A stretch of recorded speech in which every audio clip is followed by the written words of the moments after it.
Today we're going to talk about the Army medical process, what the possible outcomes are and what you can do to possibly resolve them outcomes and get yourself into the British Army as quick as possible. Let's get into the video. Okay, so welcome to today's video, guys, and welcome if this is your first time on the channel. Today we're going to be doing another military advice video and I'm going to speak about the medical process for the British Army. If you don't know who I am, my name is Kyle. I used to serve in the British Army around about 4 years ago now, and I currently work in a military preparation college, ensuring people like yourselves get into the military as quick as they can and giving them all the advice they need to get through that selection process as quick as they can with the best possible grade. So today I'm going to talk you through the medical process. I'm going to give you some non-medical advice. It's going to be from my own experience because, of course, I am not a doctor. So before we get started, guys, I just have to remind you, this is definitely not medical advice. I'm just drawing on my own experience and sharing that with you guys. You should do whatever you feel is in your best interest and obviously speak to your GP and your recruiter at the careers office to ensure you're doing the right thing. Don't take my voice as gospel. However, do. No, don't. I'm just joking. So let's start from the beginning of the medical process. You start with your online application, and within that online application, you will do what's called a basic medical questionnaire. You will tick yes and no to different questions, if you have had different conditions, all these sorts of things. And depending on what you click will depend on the outcome of that questionnaire. So if something comes up on that questionnaire and you have ticked yes to it, and it is a condition that the Army either needs more information on or doesn't allow into the military, you will either get deferred or medically rejected. If you tick no to everything and you don't have any of the conditions, you're all medically fit, then you're good to go. You move on to the next stage, which we'll talk about in a minute. Let's talk about the deferral and the rejection. If you get deferred, that means that you have to prove further medical evidence to prove that you still do not have them conditions and you don't have any symptoms of them conditions, or you'll have to wait a certain period of time before you can reapply. If you're medically rejected, this is a little bit more serious. This means that you cannot get into the military ever. But there is something we can do about that, and it's called an appeal process, which I'm going to speak about in a little bit. Stay with me. You did pass your medical questionnaire, your basic one. You moved on to the next bit, which is called our detailed medical questionnaire. This one, as it says, is more detailed. It comes from the recruiting group, the Army recruiting group, and gets sent to your GP surgery. Your GP will do a similar sort of thing to what you did with the online application form. And he will take yes, no, yes, no, yes, no, but obviously give a little bit more detail. Once again, depending on what he says, will give an outcome. So you'll either get a go, yes, you're good to go to selection, the assessment centre, or you will get a deferral or a rejection, exactly the same as the first stage. Now, the deferral is not that bad. Sometimes they just want a little bit more information on the condition that you have. And all you need to do is go back to your doctors, sit down, speak to your doctors, say, right, look, I need this confirming that I do not have any symptoms of this condition. Can you please write me a letter? And then I can send it off to recruiting group.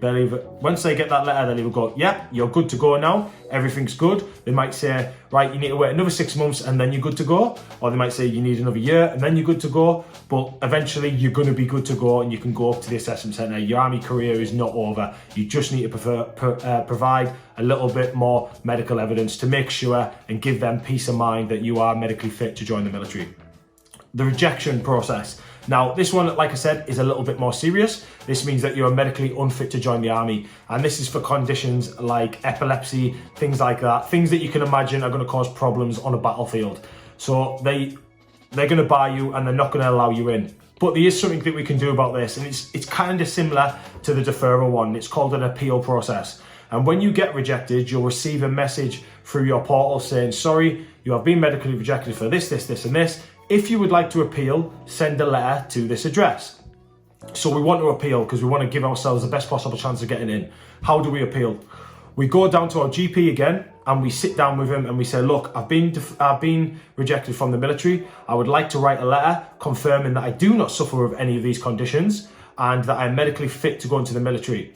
If your GP obviously agrees with you and he thinks that, yes, you are medically fit and you don't suffer with any of them conditions anymore, then he will go, okay, I'll do that then. He'll write you a letter, and what you do is you just send it off to the recruiting group. They will then look at that and examine it and sort of look at the medical history and make a decision for themselves. They take every medical decision on a case-by-case basis. It's out of your hands at that point there. You just got to sit there, cross your fingers and hope that they are going to give you the A-OK. If we give you the A-OK, then you can go to selection exactly the same as everyone else. You would still do a further medical exactly the same as everyone else at selection, and then you would just continue with the whole army application process. If they say no, then it's a no. You can still appeal one more time after that and try to change their mind by getting even more evidence. So if you've had a history of bad mental health, you can go and get further medical history from CAMS, psychologists, whatever you want to do to sort of sway them into the fact that you are medically fit. It's a very long process, and you've got to go back and forth to your GP, back and forth to CAMS, and get all this medical evidence to try and show them that you should be allowed in the military.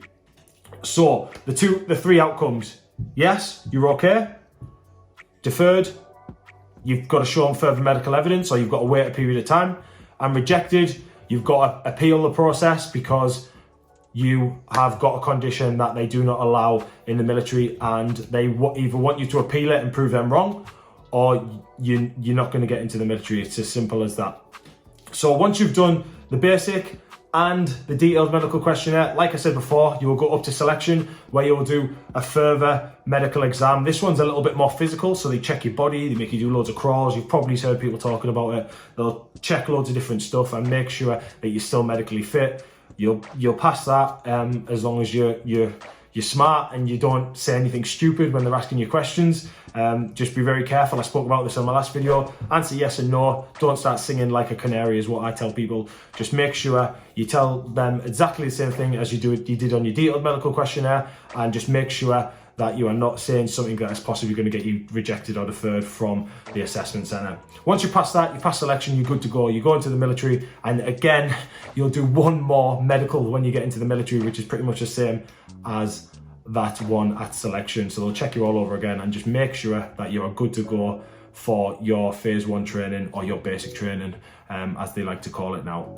So guys, that is the medical process from start to finish. It's very, very complicated, and people seem to get lost with it quite a lot. I hope I explained it nice and easy for you. If you are struggling with the medical process and you need a little bit of guidance, I can't give you medical advice, but a little bit of guidance, then please drop me a comment down below. I'd love to try and help you out and give you a little bit of an insight on what you need to do, because it can be confusing, and I know it is very, very stressful, because obviously you want to get into the military and you want to get in as quick as possible. Thanks for watching the video, guys. I hope you like this one. Please don't forget to like and subscribe. It really does help me out. I want to help as many people as I can with this, and I love answering your questions in the comments. Peace out. Thanks very much for watching. Catch you later.